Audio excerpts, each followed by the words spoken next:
بسم اللہ الرحمن الرحیم۔ نوٹس اسلامیات فیڈرل بورڈ کلاس 11 چیپٹر 3 سیرت النبی صلی اللہ علیہ وسلم اسلامیات کے نوٹس ہیں، فیڈرل بورڈ کے کلاس 11 ہے۔ اس میں ہم تیسرا چیپٹر دیکھیں گے سیرت النبی پر۔ اس سے پہلے ہمارے پچھلے چیپٹر کے 2 لیسن رہ گئے تھے، تو اس کو دیکھتے ہوئے پھر ہم آگے چلتے ہیں۔ پہلے اس کو کور کر لیتے ہیں۔ جو پہلا ہم نے ویڈیو بنائی تھی اس میں یہ 2 لیسن رہ گئے تھے، ملائکہ پر ایمان اور رسالت والا۔ تو اس میں پہلا سوال یہ ہے، ملائکہ سے کیا مراد ہے؟ فرشتوں کو عربی زبان میں ملائکہ کہا جاتا ہے، ملک کی جمع ہے جس کا معنی مالک ہونا۔ کرامن کاتبین کن کو کہا جاتا ہے؟ کچھ ایسے فرشتے ہیں جن کی ذمہ داری انسان کے اعمال کی حفاظت ہے، وہ انسان کے اچھے اور برے اعمال لکھتے ہیں۔ فرشتوں کی 3 صفات تحریر کریں۔ کوئی ایک مخصوص شکل صورت نہیں ہے، اللہ کے قاصد ہیں اور آسمان پہ ان کی ذمہ داریاں ہیں۔ نماز جمعے پہ ان کی کیا ذمہ داری ہوتی ہے؟ جو نماز میں شرکت کے لیے آتے ہیں ان کا اندراج کرتے ہیں، نام لکھتے ہیں، جیسے کہ اللہ کے نبی کی حدیث ہے، جمعے کے دن فرشتے مسجد کے دروازے پر آنے والوں کے نام لکھتے ہیں۔ 5واں اور آخری سوال ہے، فرشتوں پر ایمان لانے سے انسان میں عاجزی کیسے پیدا ہوتی ہے؟ کیونکہ وہ بھی شکر گزار ہوتے ہیں، عاجز ہوتے ہیں، اللہ کی عبادت میں رہتے ہیں، تو ان کو دیکھ کے انسان میں عاجزی پیدا ہوتی ہے۔ ایک اور لیسن ہمارا رہ گیا تھا جو پہلی ویڈیو میں شامل نہیں تھا، بنیادی عقائد اور عبادات میں سے یہ رسالت محمدی والا ہے۔ یہ ایک لیسن ہمارا رہ گیا تھا، پہلے یہ کمپلیٹ نہیں ہوا تھا۔ عقیدہ رسالت سے کیا مراد ہے؟ اللہ تعالیٰ نے انسانوں کو سیدھا راستہ دکھانے کے لیے اپنے بندوں کو منتخب کیا، ان کو ایک ذمہ داری دی جس کو رسالت کہتے ہیں۔ وہ ایک پیغام تھا اللہ کا، اللہ کے مخلوق تک پہنچانا۔ نبیوں کی جنرل کوالٹی عموماً خصوصیات کیا ہوتی ہیں؟ بہت ساری خصوصیات ہیں، نیک ہیں، باکمال ہیں، اخلاق بلند ہوتے ہیں، اچھے خاندان کے ہوتے ہیں۔ وحی کے معنی اور صورتیں تحریر کریں۔ لغوی معنی اشارہ کرنا، چھپ کر بات کرنا، چپ کے بات کرنا یا دل میں بات ڈالنا۔ وحی کی 3 صورتیں ہیں، قلبی ہے، الہی ہے اور وحی ملکی ہے۔ تو ملکی جو فرشتے کے ذریعے، ملک سے دل کے ذریعے ڈائریکٹ اللہ سے خطاب ہے۔ اللہ کے نبی کے کوئی سے 2 معجزات بیان کریں۔ انگلی کے اشارے سے چاند کے ٹکڑے ہیں، ڈوبتے سورج کا دوبارہ طلوع ہونا ہے، قرآن پاک سب سے بڑا معجزہ ہے۔ اور آخری سوال ہے، حضرت ابوبکر صدیق نے مسلمہ کذاب کے ساتھ کیا سلوک کیا؟ اس نے چونکہ نبوت کا جھوٹا دعویٰ کیا، اس کے خلاف جو ہے جہاد کا اعلان کیا گیا، جنگ یمامہ ہوئی اور اس میں وہ مارا گیا۔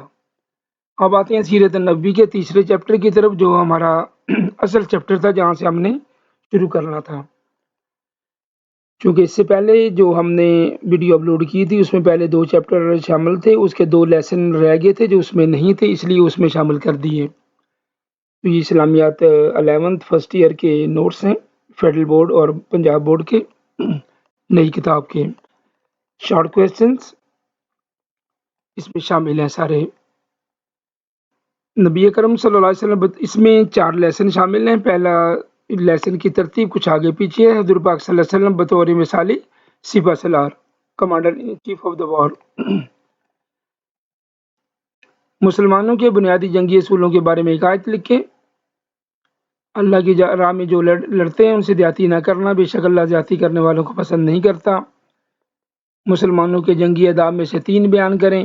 یہ 3 آداب بیان کیے گئے اس میں سے، اور اس کے علاوہ جو ہے حضرت پاک صلی اللہ علیہ وسلم کی جو ہے مشاورت کی کوئی مثال تحریر کریں، آپ نے مشورہ کیا ہو۔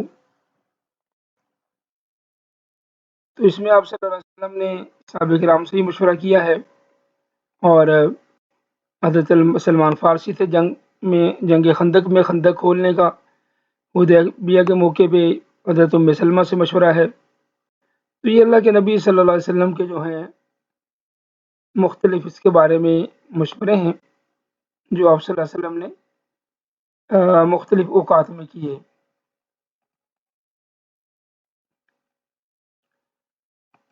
اس کے علاوہ جو ہمارے پاس نیکسٹ کوشچن ہے، بطور سپہ سالار آپ صلی اللہ علیہ وسلم نے کتنی جنگیں لڑی؟ تقریباً 74 جنگیں لڑی آپ صلی اللہ علیہ وسلم نے۔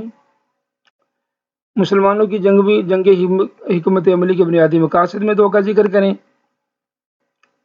جنگی بیدار روی ختم کرنا اور امن کا استحکام ہونا، امن اور استحکام کا قائم کرنا۔ اور اس کا جو نیکسٹ چیپٹر ہے حضور پاک صلی اللہ علیہ وسلم کی معاشی تعلیمات اور اسوہ حسنہ، اسوہ رسول ہے۔ اور رزق حلال کے بارے میں آپ صلی اللہ علیہ وسلم کی حدیث ہے، یہ بھی دھوکہ دہی کے بارے میں نبی کرم صلی اللہ علیہ وسلم کی ایک مثال ہے۔ آپ ایک جگہ سے گزرے اور آپ نے غلے میں ہاتھ ڈالا اور چیک کیا تو اس میں آپ نے یہ دیکھا کہ اس میں غلہ جو ہے تر ہے۔ آپ نے ان کو منع کیا کہ بھئی ایسے نہ کریں، اصل چیز اوپر رکھے، دھوکہ دے ہم میں سے نہیں ہے۔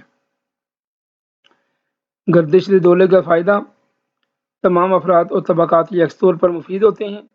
زکوٰۃ اور وراثت کا قانون ان پہ لاگو ہوتا ہے۔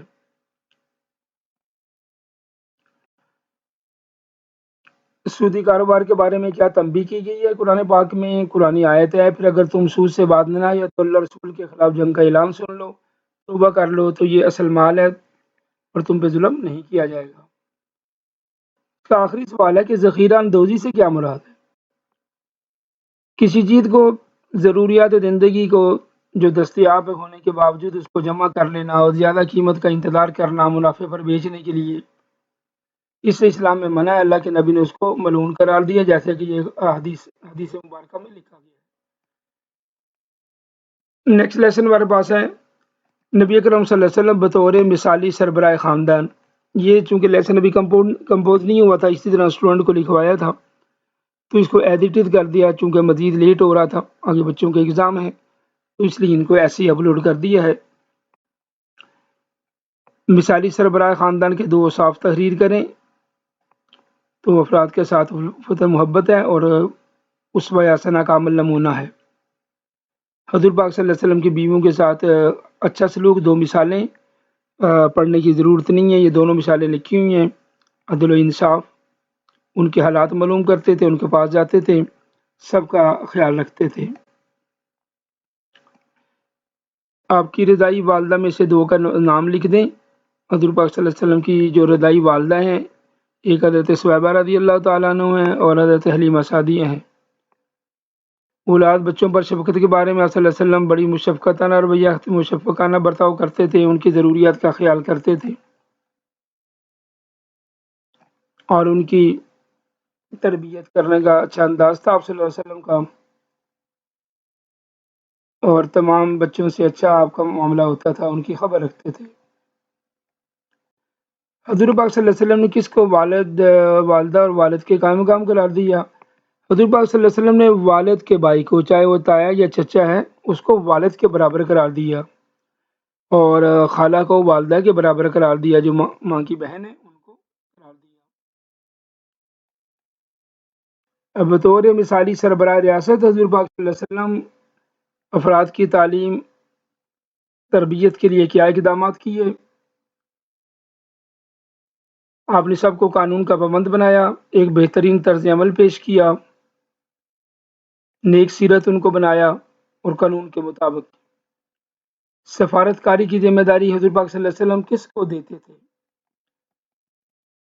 تو آپ صلی اللہ علیہ وسلم انتخاب کرتے تھے جو اس فن سے واقف تھا اور اس کا علم ہوتا تھا، اور ان نیک لوگوں کو اور جو ان سے واقف ہوتے تھے ان کو بھیجا جاتا تھا سفیر بنا کے۔ 3 کوالٹی اوصاف کا ذکر ہے جس پر آپ صلی اللہ علیہ وسلم کسی کو ذمہ داری دیتے تھے۔ اس میں انتظامی صلاحیت ہوتی تھی، جغرافی اور قابلی قبائلی حالات سے واقفیت ہوتی تھی، ان کا کردار، اخلاق اور اچھی زندگی ہوتی تھی۔ مشاورت کی اہمیت کے حوالے سے ایک آیت اور حدیث کا ترجمہ لکھ دیں تو اللہ کے نبی صلی اللہ علیہ وسلم کو بتایا گیا آپ ان سے درگزر کیجئے اور ان کے لیے بخشش مانگیے۔ اور حدیث پاک حضرت ابو ہریرہ کی روایت میں ہے کہ آپ صلی اللہ علیہ وسلم سے زیادہ اپنے ساتھیوں سے مشورہ لینے والا کسی کو شخص کو نہیں پایا۔ اور یہ آخری سوال ہے اس چیپٹر کا، لیسن 4 لیسن یہ ہو گئے ہیں اس کا کہ آپ صلی اللہ علیہ وسلم عوام کے ساتھ تعامل کے حوالے سے آپ کا کیا طریقہ کار تھا، ان کے ساتھ ڈیلنگ یا معاملات میں آپ کا بہترین برتاؤ ہوتا تھا، لوگوں کے ساتھ نرمی اور محبت احترام سے پیش آتے تھے، چاہے وہ مسلمان ہو یا غیر مسلم ہو، عام عوام کے ساتھ بھی آپ کا رویہ بڑا اچھا ہوتا تھا۔ یہ ہمارے جو ہے 4 لیسن مکمل ہو گئے ہیں، 2 لیسن پچھلے بھی تھے اس کے اندر، اور نیکسٹ ویڈیو میں انشاءاللہ باقی جو لیسنز ہیں ان کو کمپلیٹ کر دیا جائے گا، اور کچھ ایسے سوالات جو ایکسرسائز میں نہیں ہیں اور ایگزامینر وہ بک سے لیتا ہے، لیسن سے لیتا ہے، ان کو بھی شامل کر دیا جائے گا اینڈ میں، جیسا کہ آپ کو پہلی ویڈیو میں بتایا تھا، اور اس میں کافی سوالات ہم نے لیسن سے شامل کیے تھے، کیونکہ ایگزامینر جو ہے ایکسرسائز سے بھی سوال لیتا ہے، شارٹ کویسچن اور MCQs، اور لیسن کے اندر سے بھی لیتا ہے، اس لیے وہاں سے بھی تیاری کریں۔ انشاءاللہ نیکسٹ ایک دو ویڈیو میں ہم وہ کلاسز میں سوالات کرا رہے ہیں ان سین، وہ بھی اس میں شامل کر دیں گے۔